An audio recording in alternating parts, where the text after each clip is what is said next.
ওর আমরা শপিং করতে গেলে দিদির হাতে সব ড্রেস ধরিয়ে দিই, তো এরকম আর কি হয়। তো তারপরে আকাশদা বিল করলো, বিল করে আমরা গেলাম বাজার কলকাতা।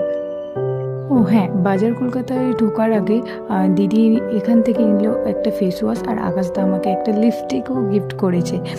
তো তারপরে আমরা বাজার কলকাতা থেকেও কিছু কেনাকাটা করলাম, এখানেও এসে দিদির হাতে সব ধরিয়ে দিয়েছি।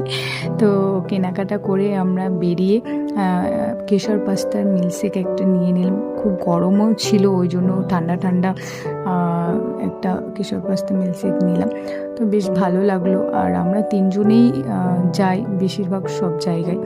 তো খাওয়া দাওয়া করে তারপর দিদি বললো পাপড়ি চাট খাবো, তো তারপর পাপড়ি চাটও নিয়ে নিল, ও খেলো, ওর কাছ থেকেও আমরা একটু টেস্ট করলাম।